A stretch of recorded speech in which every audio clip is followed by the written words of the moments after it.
Welcome to this exciting new video on GPT-4. In this video, I will show you GPT-4's incredible powers. So what's GPT-4? Well, GPT-4 is the next generation chatbot released by OpenAI. It is much more powerful compared to ChatGPT. So if you're new here, please subscribe to my channel for more content like this one. So without further ado, let's go ahead and jump into the video.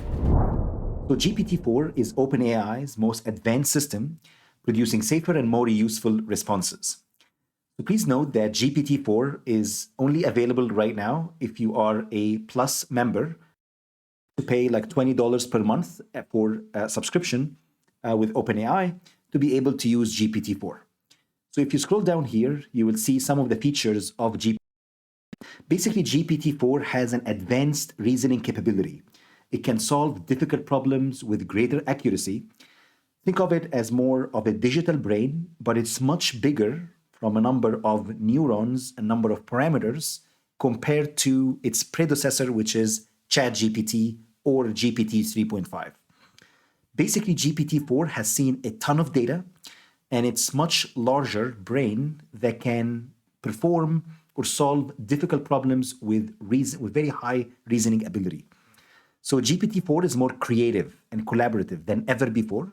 It can help generate, edit, and iterate with users on creative and technical writing tasks, such as writing songs, writing screenplays, or learning the user writing style as well. So let me show you an example here. So for example, if you ask GPT-4 to explain the plot of Cinderella in a sentence where each word has to begin with the next letter in the alphabet from A to Z, this is basically what you get. You get A, and then beautiful. Okay, so the second word is B here. And then Cinderella, and then dwelling eagerly, finally gains happiness. And what I'm going to show you as well in today's lesson, I'm going to show you ChatGPT versus GPT-4 and how kind of GPT-4 is a lot more advanced compared to ChatGPT. And I'm going to show you a few of these prompts coming up next. So GPT-4 surpasses ChatGPT in its advanced reasoning capabilities. So for example, here is ChatGPT versus GPT-4.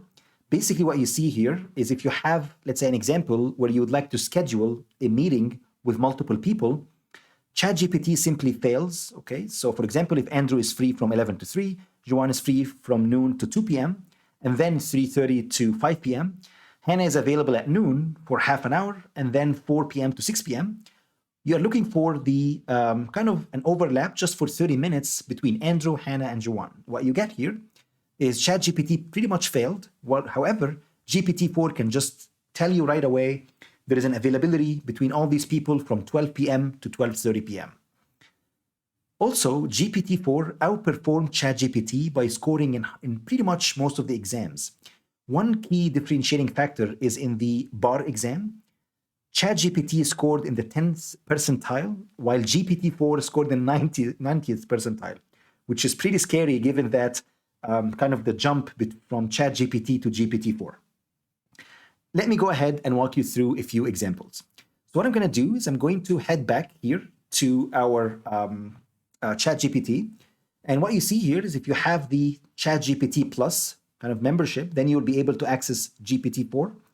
And what you see here is if you just go to the default, which is GPT 3.5, you will see the reasoning ability is 3 out of 5. Speed is actually 5 out of 5. Conciseness only 2 out of 5.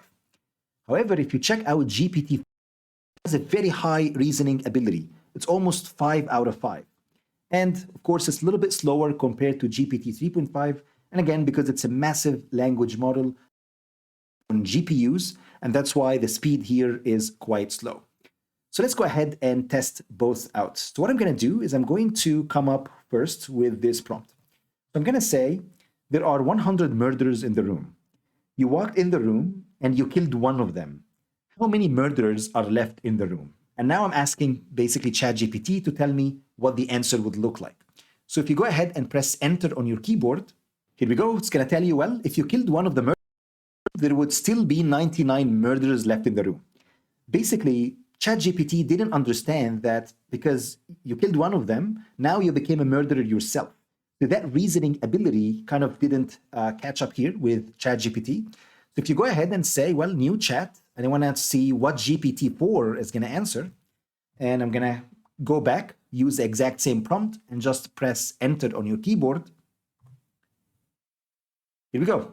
First, you will notice that GPT-4 is quite actually slow right now. So you can see that after you killed one of the murderers, there are 99 murderers left in the room. However, since you committed a murder yourself as well, then there are 100 murderers in the room, including you. Much, much smarter, much, much better compared to ChatGPT. Let me show you another example.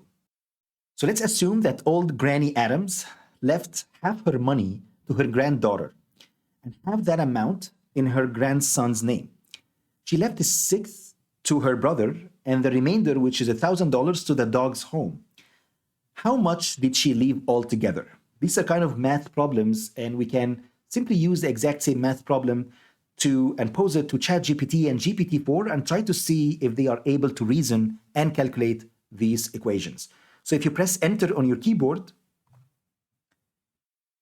and please know that this is basically GPT 3.5 or ChatGPT, it's going to tell you, well, let X be the total amount of money that Granny Adams left. According to the problem, half of the money left to the granddaughter, and it's kind of solving here the problem for you. And then it's basically calculating and it's coming up with the overall amount. Therefore, Granny Adams left a total of 4,000. Actually, this answer is not correct. Let's go ahead and what GPT-4 is going to tell you. So I'm going to copy the exact same prompt here, and now I'm using GPT-4. And if you press enter on your keyboard, it's going to tell you, well, let's call the total amount of money Granny Adams left is X. And see how powerful that is, how structured that is. She left half the money to her granddaughter, means half X. She left half that money to her grandson, so that means 1/4X. And then she left 1,000 and 1/6 of that. And then look at that, look how powerful GPT-4 is, writing equations and solving for X. And it's very detailed, much, much better compared to ChatGPT. And by dividing both sides, well, you get X equals to 12,000, and that's the exact correct answer. Pretty incredible. Okay, let me show you another example. So I'm asking ChatGPT to write a paragraph about traveling, so each word starts with letter T. Let's go ahead and test it out. Here we go. It's going to tell you, well, traveling is truly the ticket to transcendental experience. So this is wrong. That tantalize the senses, okay? It teaches us to trust. It's kind of trying, but it's not correct. So if you go back and you say, well, new chat, and I want to test out GPT-4 right now. And if you go here, use the exact same prompt. And here we go. Look at this. Traveling transformed tranquil tourists, tempting them towards thrilling transcendent territories, trekking through timeless towns. Again, pretty incredible. It actually got it right. And that kind of show you the reasoning ability of GPT-4 over ChatGPT. Okay, let me show you another example. Let's assume that I would like to go back to ChatGPT here. I'm going to say, explain the plot of the Titanic in which each word has to begin with the next letter in the alphabet from A to Z without repeating any letters. If you press enter on your keyboard, I'll tell you, well, sure, all right. Here we go. Let me give it a try.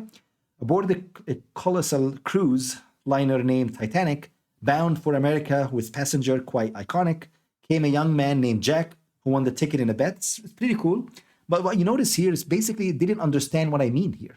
Basically, it's kind of start every sentence with that specific letter. So A, B, C, D, E, F. Okay, so it's kind of trying, right? But that's not exactly what I meant. So if I go back and if I say, please try GPT-4 instead, and I'm using the exact, and if you press enter on your keyboard, so here we go. It's going to tell you, well, abandoned boat cruise, destiny eventually finds glamorous heartthrob, ill-fated journey, kindless love.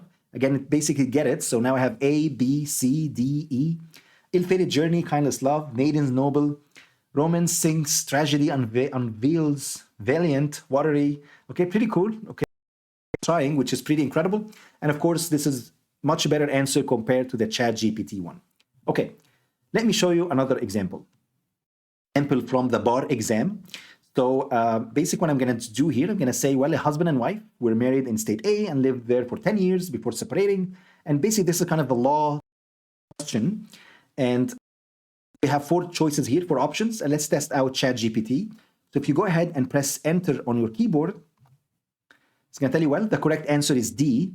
And yes, because establish a domicile in state B. Well, this answer is actually not true. The correct answer is C.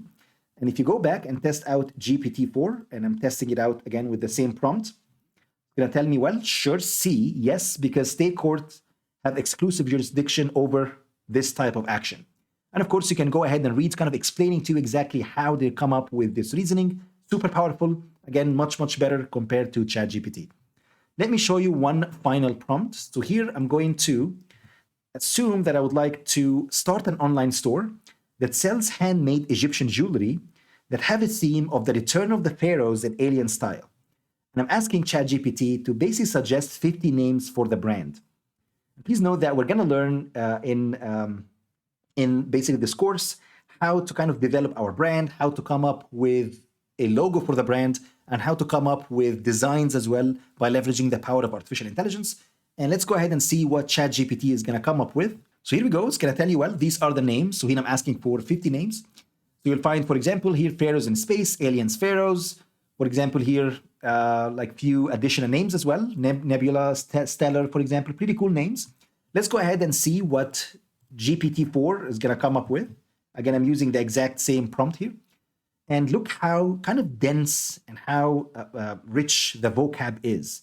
So you will find basically the ideas here are a lot more coherent, and it's much better names, kind of a lot more deeper names compared to the previous ChatGPT suggestions. So for example, you will see Cosmic Cleopatra Creations, pretty cool. You will see another names as well. Let's say here Lunar Luxor Legends, pretty interesting. And again, you will find it's a lot more, I would say, deep compared to the ChatGPT names that have been suggested. That's it. That's all I have for this lesson. I hope you enjoyed it.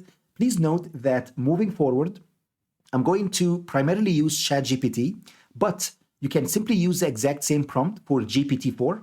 And you can also use it as well with Bing search, because Bing right now is powered by GPT-4 behind the scenes. And I'm going to show you as well Google Bard, Bing, and how to leverage all these tools moving forward. But again, you can use the exact same prompts that I'm going to use in the future with ChatGPT or GPT-4. But of course, you can get much better answer with GPT-4. I hope you enjoyed this lesson and see you in the next one.